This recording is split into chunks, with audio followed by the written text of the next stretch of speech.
Swayam Prabha. Digital India. Educated India.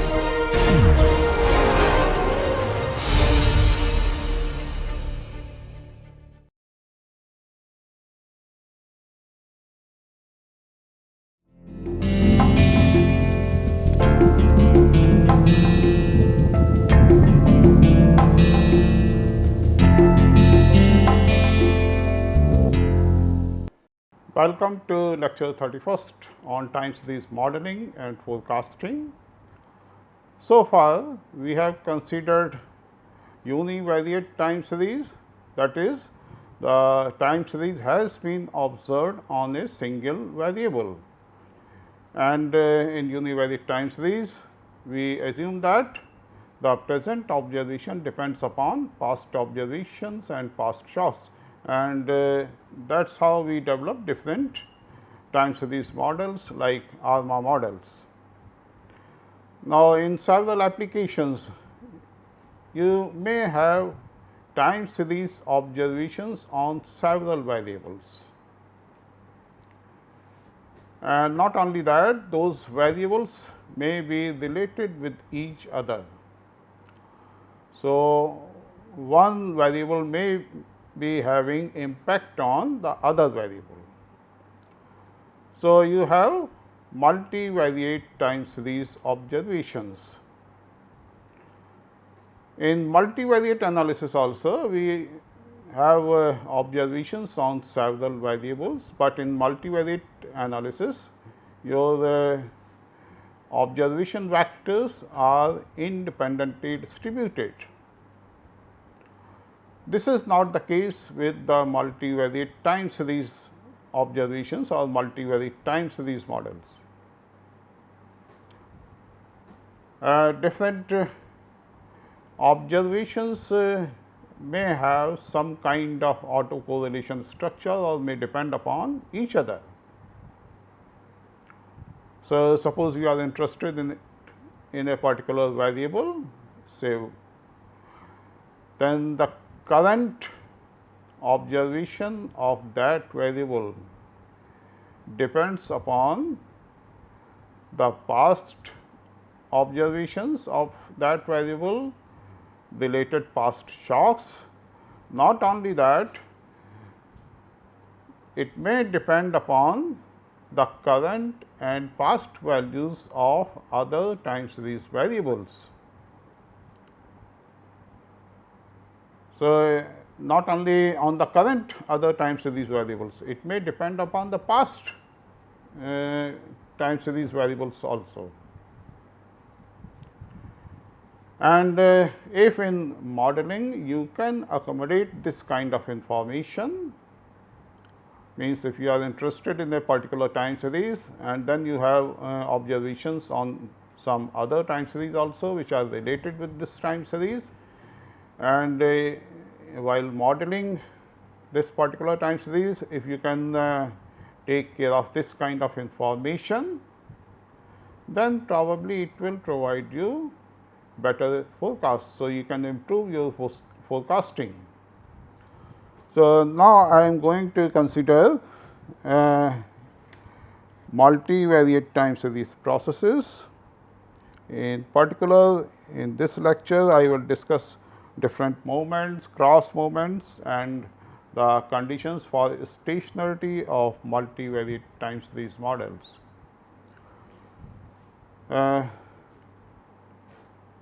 So, multivariate processes or vector processes emerge when several related time series processes are observed simultaneously over time. So, you have two kinds of dependence, one between several time series, between several variables of the time series, and the other between different time series observations or between the observations at different time points. Then one may be interested in investigating the cross relationships between the series. So, you may be interested in how a particular variable, a time a particular time series variable is related with the other variables. So, this kind of cross relationships may be of your interest. Then the objectives for jointly analyzing and modeling the series. So, you may have different objectives for jointly analyzing and modeling the series. You may want to improve your forecasts, or you may want to improve your model. You may be interested in the cross relationships between different variables, how a particular time series variable is going to affect the other time series variable, whether the time series variable of interest is going to be affected by the current values of other variables or the past values of the other variables. So, this kind of things you may have in your mind. Then the objective may be to understand the dynamic relationships over time among the series. This kind of dynamic relationships, how the variables are related with each other. Then to improve accuracy of forecast for individual series by utilizing the additional information available from the related series. So, if we can utilize the information contained in other series for forecasting a particular individual series, then you may get more accurate forecasts. So, vector autoregressive moving average or VARMA time series models have been developed keeping these objectives in mind.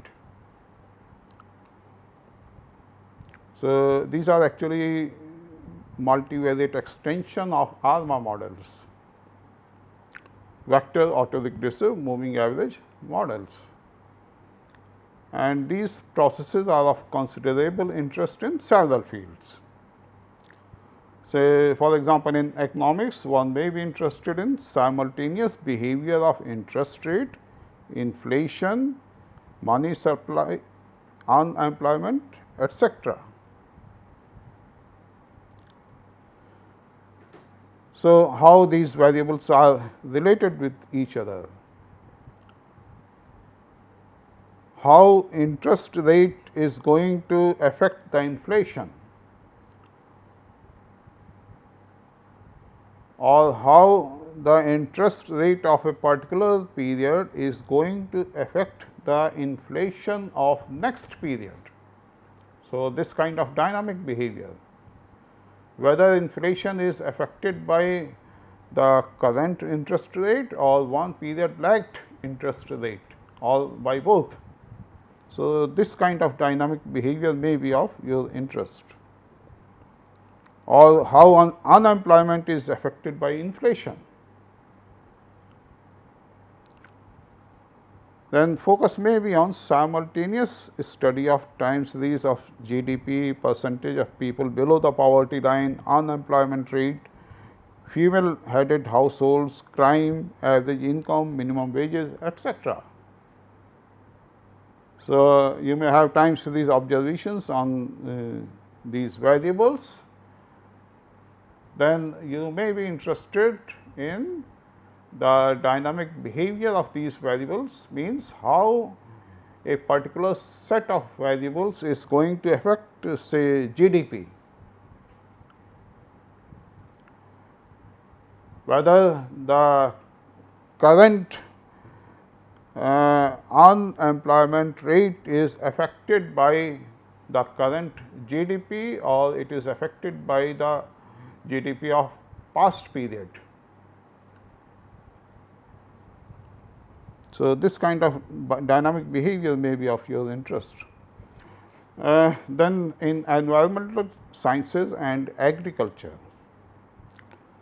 so a joint study of time series observations of maximum and minimum temperatures, rainfall, atmospheric humidity, wind speed and direction, etc. These variables may be going to affect each other and then you have time series observations on these variables. And then there is one more variable which may be of your interest, say total production of wheat.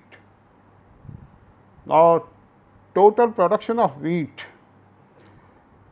may be affected by some of these environmental variables.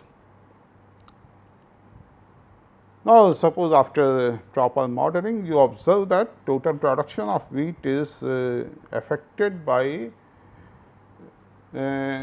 previous year's rainfall.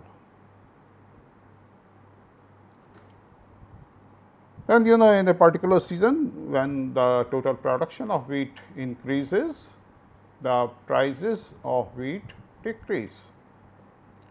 So, most of the people like to buy wheat during that period.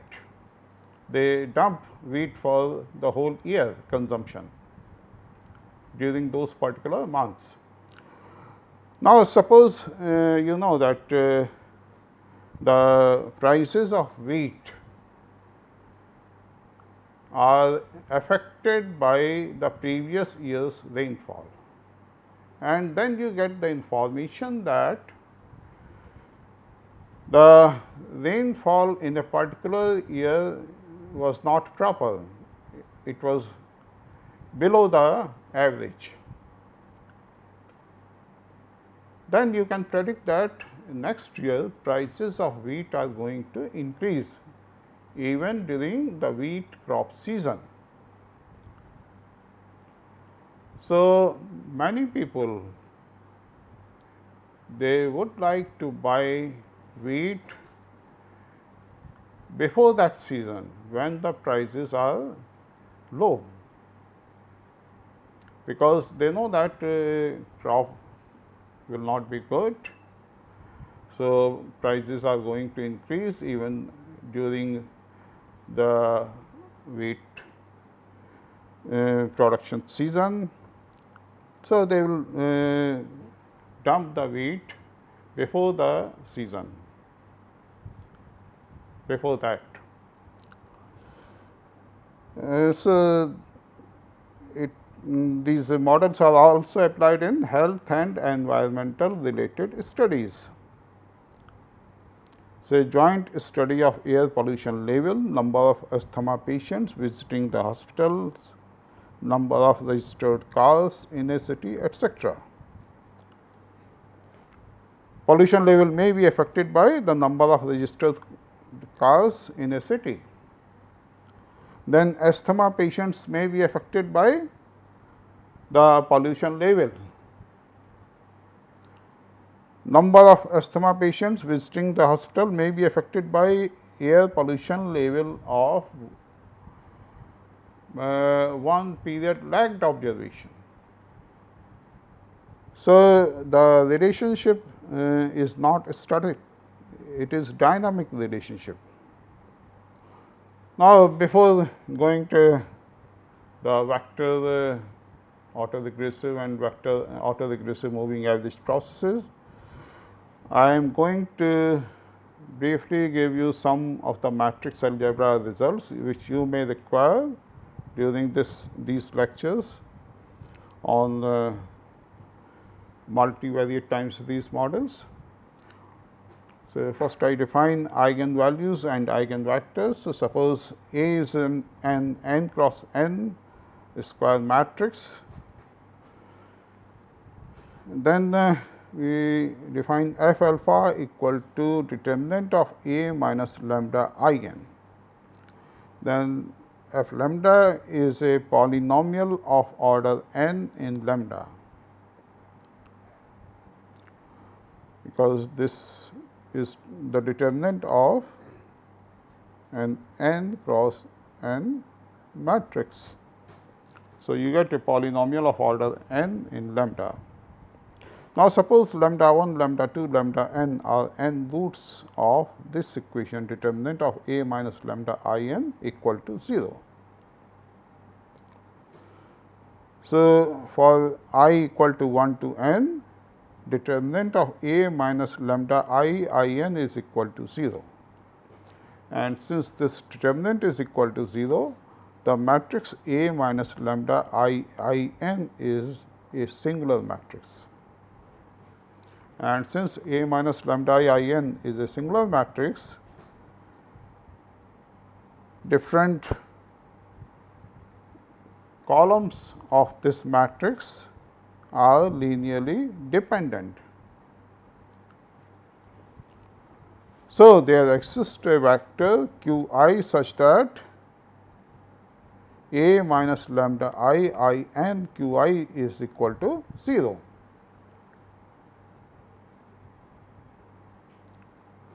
Or you can write A q I is equal to lambda I q I.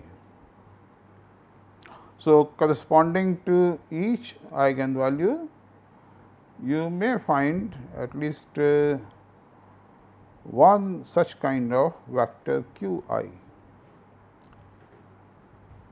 Then lambda i's are called the eigenvalues or characteristic roots or latent roots of A. And q I is the eigenvector of A. q I is the eigenvector corresponding to lambda I of A. Then we consider some results of matrix algebra. Suppose A is a non-singular matrix, then there exists a non-singular matrix Q such that Q inverse A Q is equal to lambda, or A is equal to Q lambda Q inverse. So, again suppose q 1, q 2, q n are n linearly independent eigenvectors corresponding to eigenvalues lambda 1, lambda 2, lambda n. And then we form the matrix Q with columns q 1, q 2, so on q n. So, this Q is n cross n matrix. Now, A q is equal to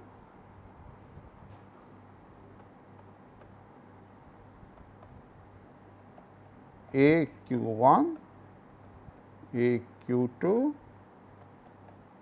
A q n.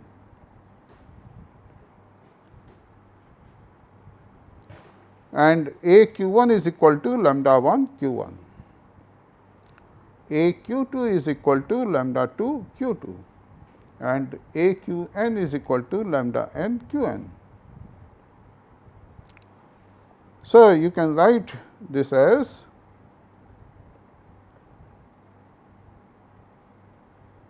q 1, q 2, q n, and then we take a diagonal matrix with elements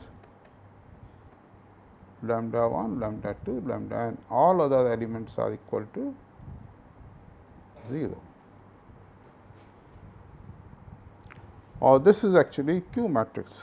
So, you get Q, and then this capital lambda is equal to diagonal lambda 1, lambda 2, lambda n, this matrix. So, A q is equal to q lambda, then Q inverse A q is equal to Q inverse q lambda, which is equal to lambda.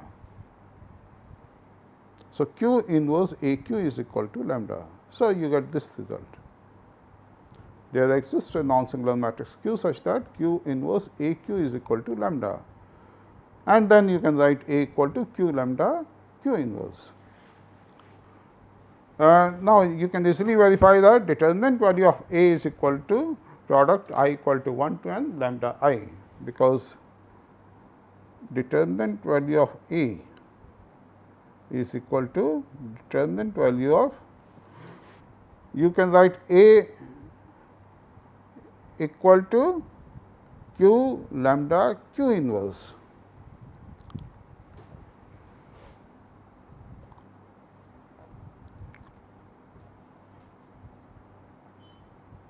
So, this is equal to determinant of q, determinant of lambda, determinant of q inverse, and then you get determinant of lambda.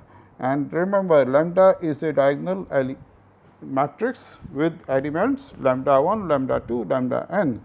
So, its determinant value is equal to the product of its diagonal elements, which is equal to product I equal to 1 to n lambda I.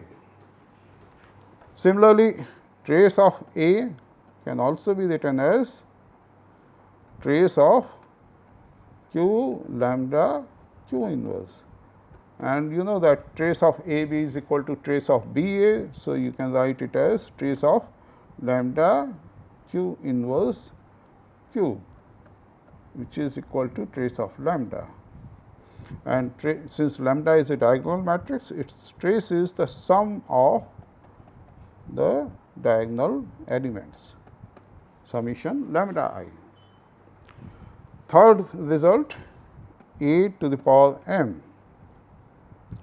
Again you write A equal to q lambda q inverse, then q lambda q inverse, and so on, q lambda q inverse. You multiply q lambda q inverse m times. So, this q inverse q is identity matrix, again you get q inverse q, which is an identity matrix, and so on. So, ultimately you obtain q lambda to the power m q inverse.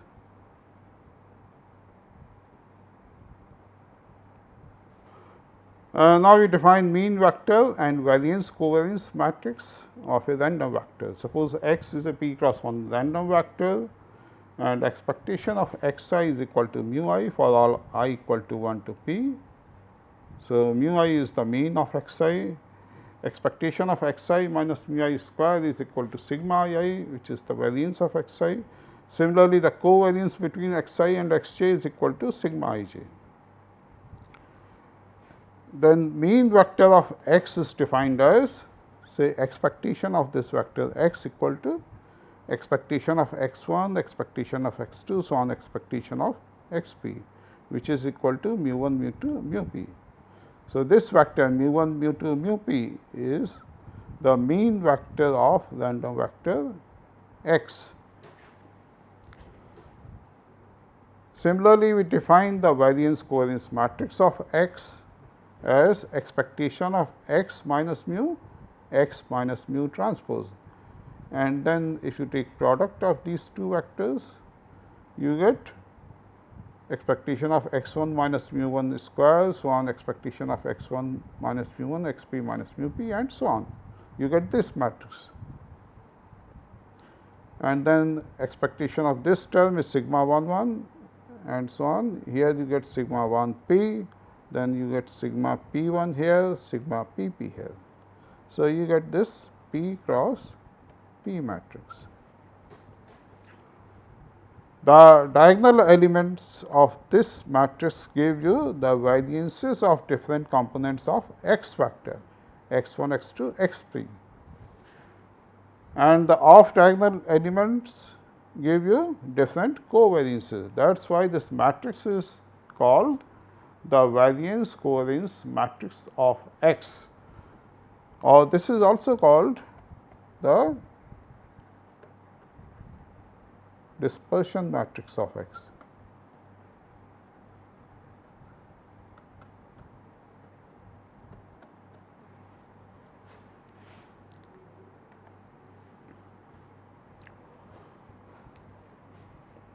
Then for two random vectors x and y with their mean vectors mu x and mu y, the cross covariance matrix between x and y is defined as, say, sigma x y equal to expectation of x minus mu x, y minus mu y transpose.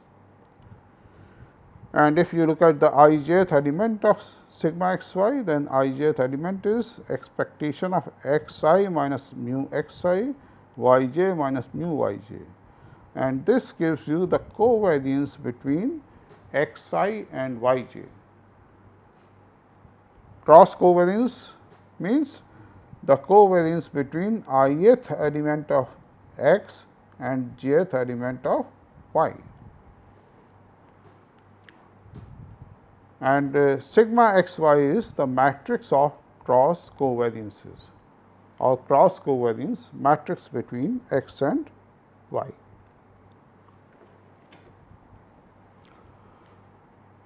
Now, we define the stationary multivariate time series.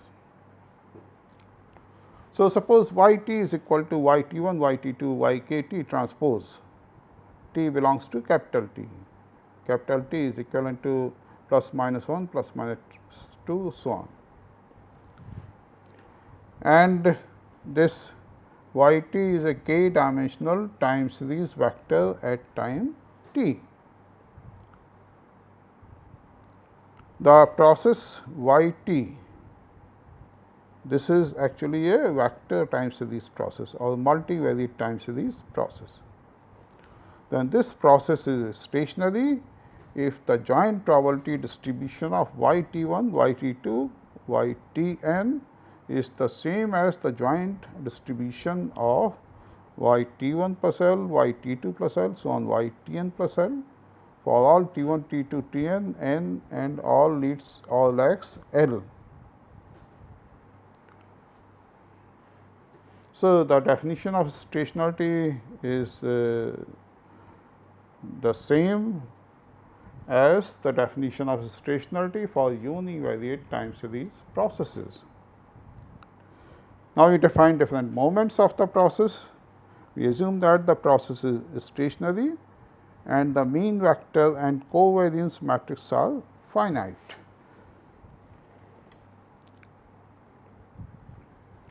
Then the mean vector of the process, expectation of y t is equal to mu, and we write it equal to mu 1, mu 2, so on mu k transpose. Covariance matrix is expectation of y t minus mu, y t minus mu transpose is equal to sigma. You can also write it as gamma 0. Then cross covariance and cross correlation matrices for a stationary process are defined here. Say for a stationary process, the covariance between y I t and y j t plus L depends only on the lag L, because the process is stationary and it does not depend on time t for all I j equal to 1, 2, so on.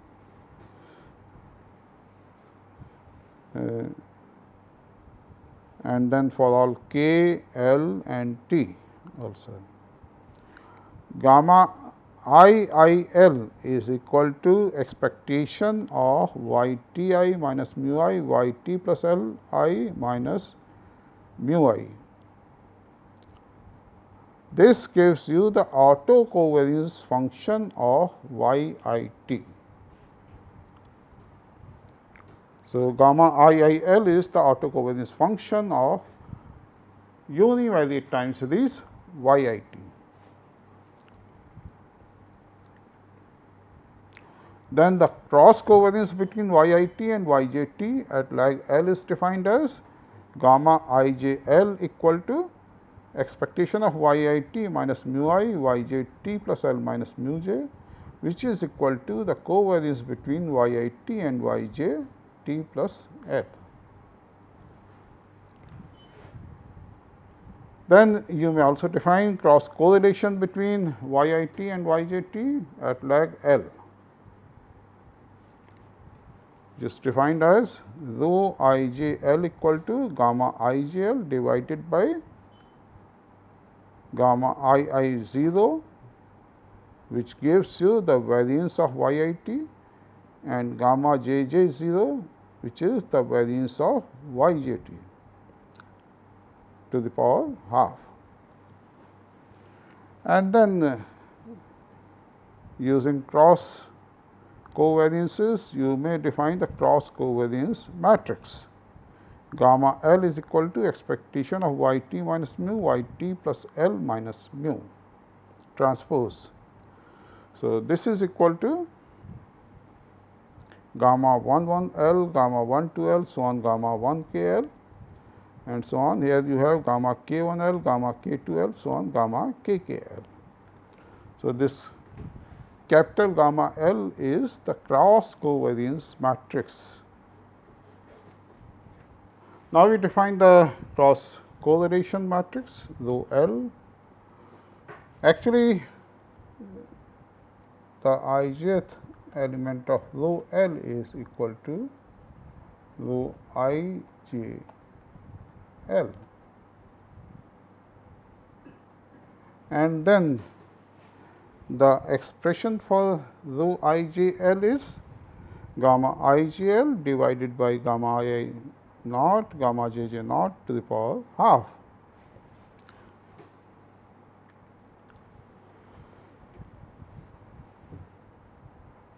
So, if you define a diagonal matrix V equal to diagonal gamma 1 1 naught, gamma 2 2 naughts on gamma k k naught, then you can write this matrix through L as V to the power minus half gamma L V to the power minus half,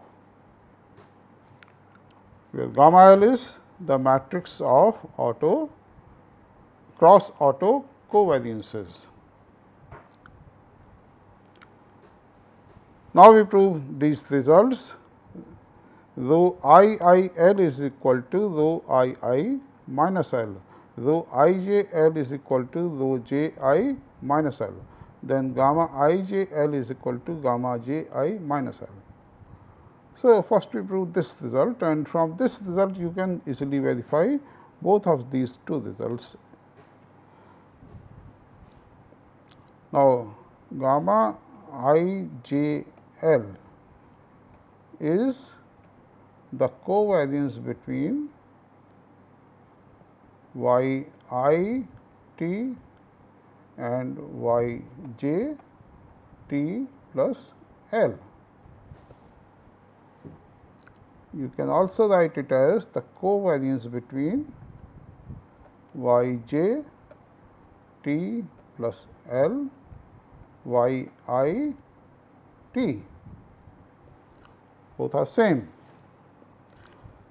Now, here the lag between t plus L and t is L. Here the lag between t and t plus L is minus L. So, this is actually equal to the auto covariance between j and I with lag minus L.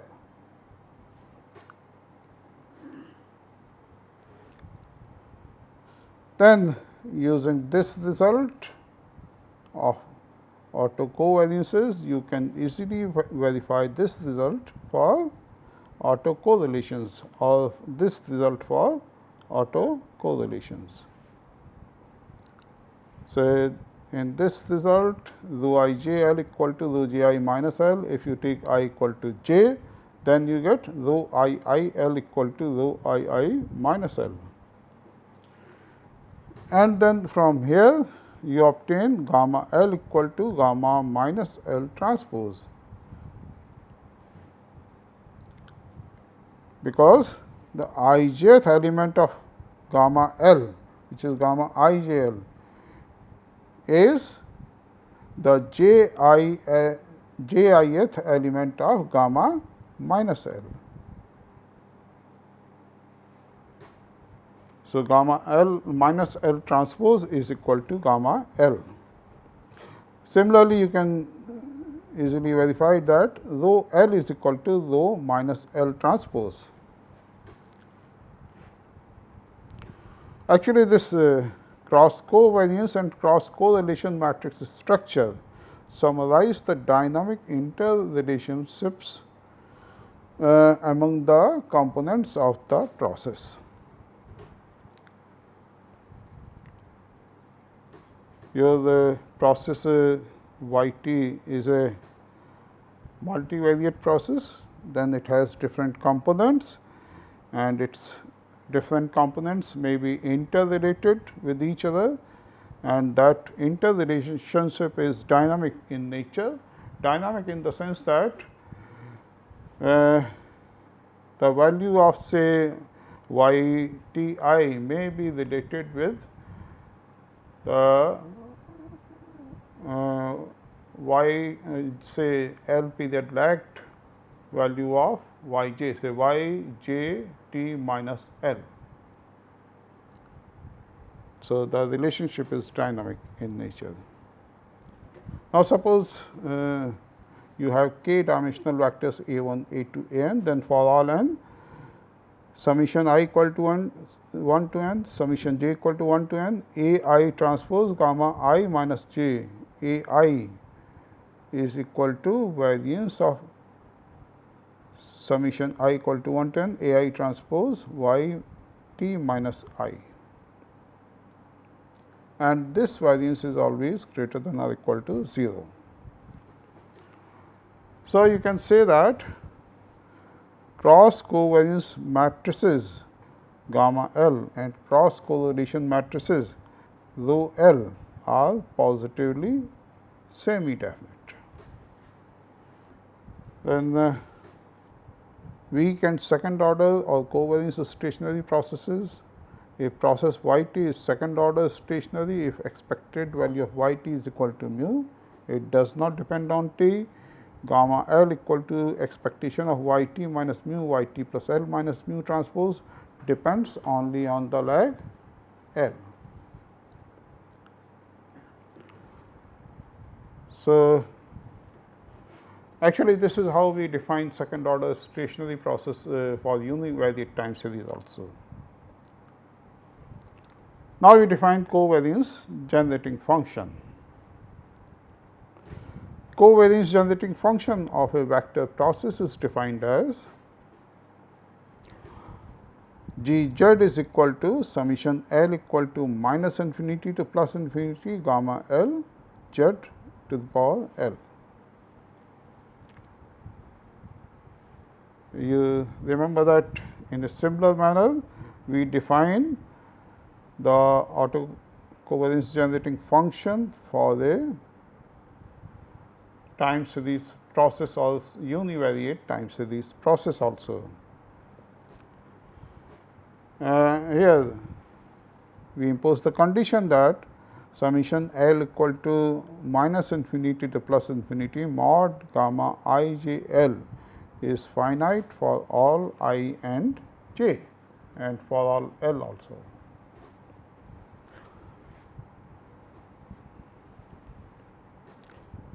Now, some relations for linear filtering of a stationary vector process. So, suppose x t is r dimensional input series and y t is k dimensional output series.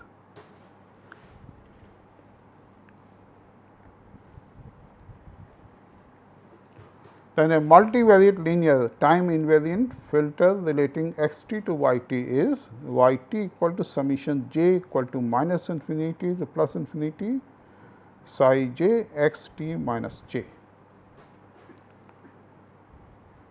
Actually, in a similar manner, we define linear filter for univariate processes also, but here in multivariate processes, this psi j is a matrix and its order is k cross r, because x is r dimensional and y is k dimensional. So, it relates x's with y's. If psi j is equal to 0 for all j less than 0, then y t is equal to summation j equal to 0 to infinity psi j x t minus j. And in this case, we say that the filter is physically realizable or causal. Again, you remember that in a similar manner, we define causal filter for univariate processes also. And in this case, when psi j is equal to 0 for all j less than 0, y t is expressible only in terms of present and past values of input series x t. Future values of x t's are not involved in this relationship 1, provided psi j is equal to 0 for all j less than 0. Now, we define norm of a matrix A. Norm of a matrix A mod A square is equal to trace of A transpose A. So, a square of norm of a matrix is defined as trace of A transpose A, and if summation j equal to 0 to infinity, norm of psi j is finite, then we say that the linear filter is stable.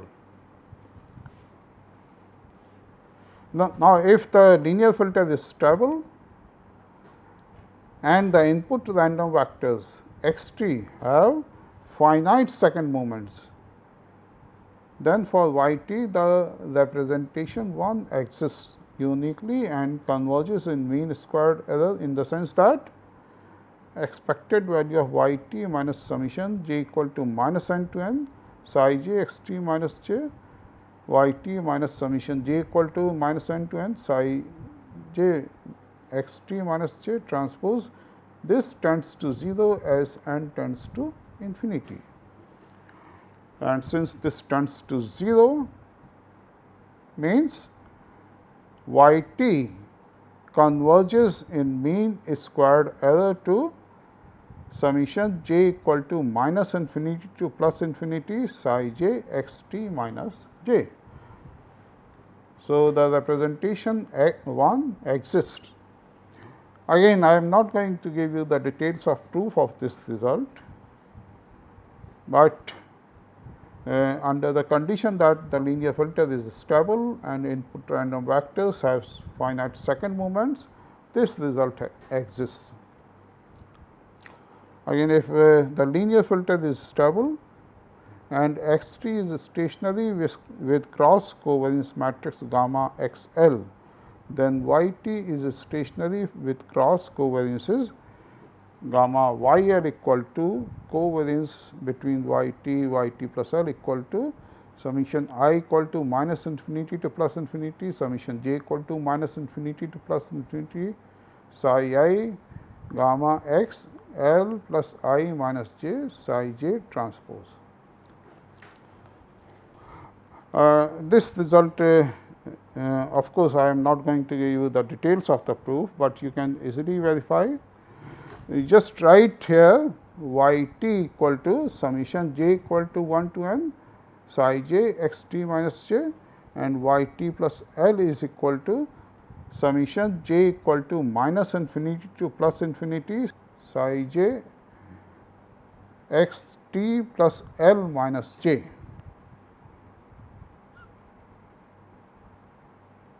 And then you find out the covariance between y t plus L, and then you can easily verify this result. Okay, now we come to the linear model representation of the multivariate processes. So, Wald infinite MA representation of a stationary vector process we consider. Suppose y t is a purely non-deterministic stationary process with mean vector mu. Y t is k cross 1, mu is also k cross 1. Then y t minus mu is equal to summation j equal to 0 to infinity psi j u t minus j.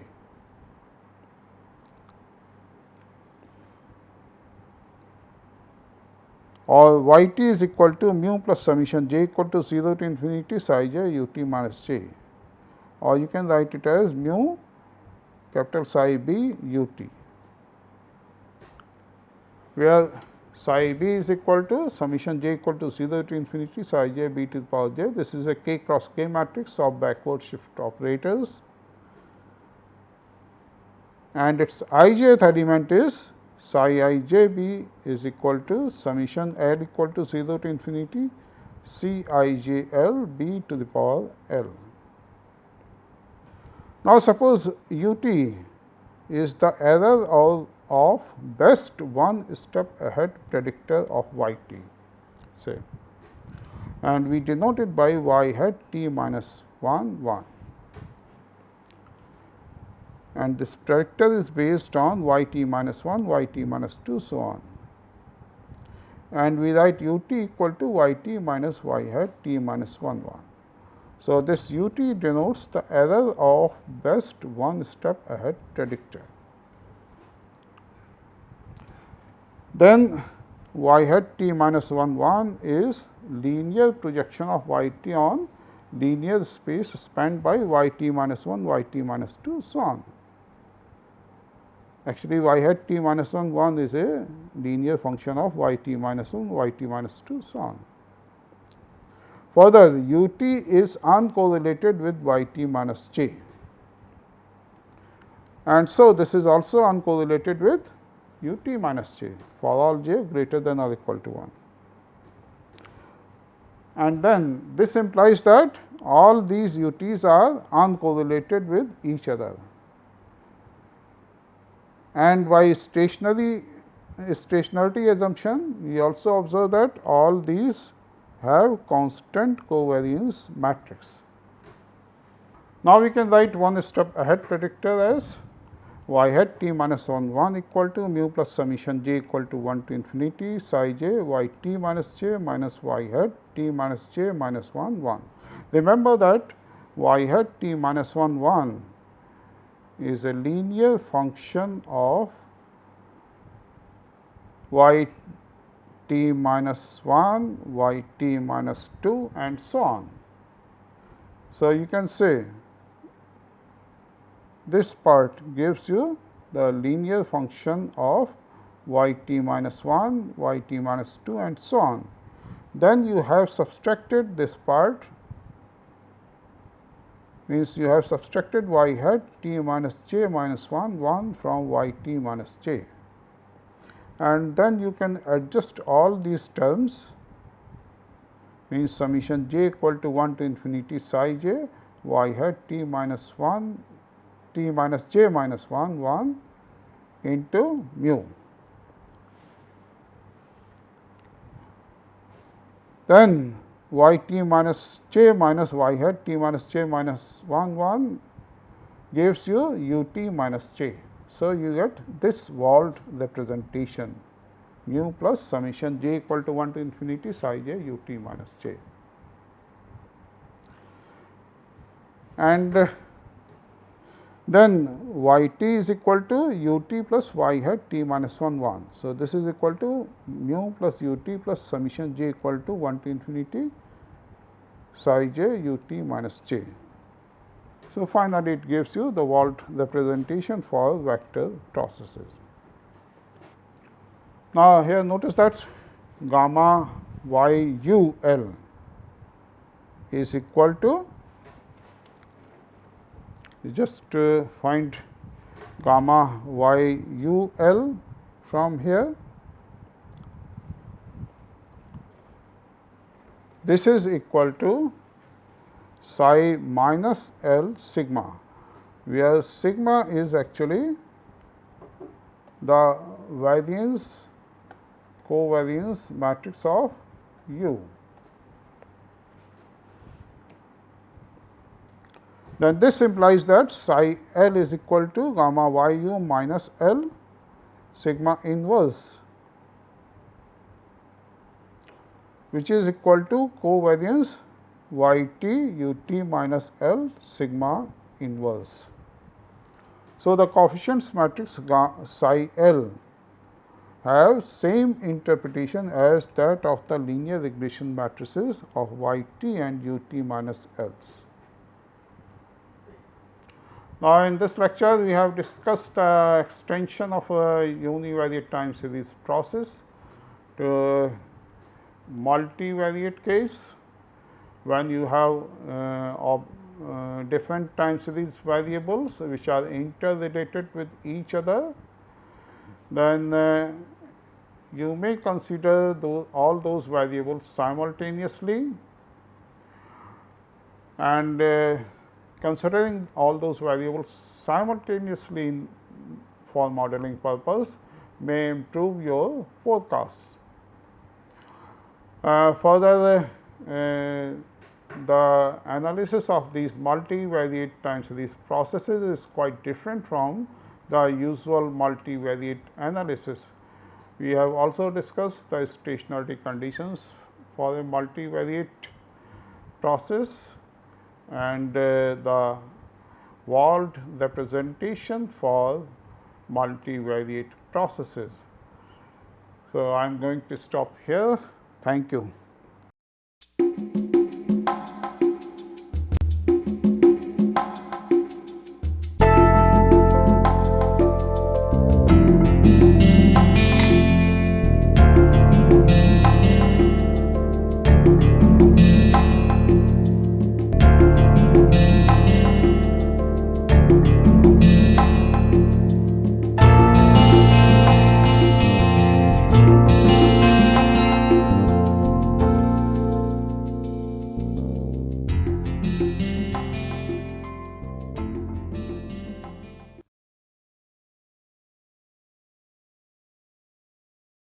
Hello, I am A.K. Sharma and I teach sociology in IIT Kanpur. You may ask, how do sociologists view religion? Religion is becoming an important issue for our society. Now, sociologists, this is true that sociologists explain one thing in terms of other things of society. So, religion, if you ask sociologists to explain religion, they will explain religion in terms of other things of society like education, economic development. In sociology of religion, there are two major traditions actually. In one tradition, to use language of methodology, in one tradition religion is a dependent variable, in another tradition religion is an independent variable. What I mean is that in the view of Karl Marx, who said that religion is the opium of the working class, religion is closely associated with contradictions or relations of class in society. Marx believed that as time passes, societies evolve, and this evolution of society is dialectical, like from a classless society to a class society, class formation, and eventually again a classless society will emerge. Karl Marx believed that laws of human behavior or laws of society are specific to stage of development of society and are closely associated with mode of production or tools and techniques of production and ownership of tools and techniques of production. To Karl Marx, who think that a modern society is a capitalist society, religion is the dependent variable which needs to be explained in terms of class relations.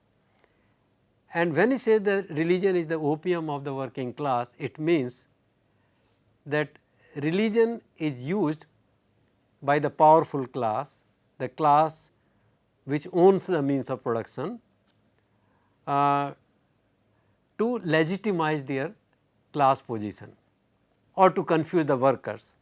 Let the workers think that if they are poor, if they are exploited, and if they suffer from various kinds of problems, it is because of their fate or their deeds in the previous births, and not develop the revolutionary consciousness to analyze the real causes of their poverty or exploitation or ill health. This is one view, and religion is the dependent variable, which also means that tomorrow in socialist society or in communist society, if it ever emerges and society becomes classless once again, religion may not exist. Now, according to another view, Max Weber, religion is actually the independent variable that explains emergence of something else, and that something else is the emergence of capitalism. Max Weber said that unlike in the Hindu countries or the Muslim countries or Christian countries where influence of Catholic Christianity was rampant,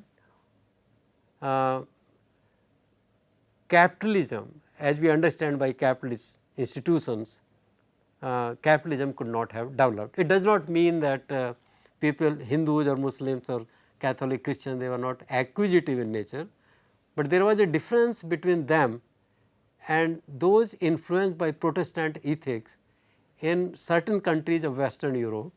And the difference was that these people did not use what they earned from their enterprises for comforts or for saving or for security or for status or prestige, but whatever they earned from their enterprise, they further invested this in the enterprise itself and they lived simple life.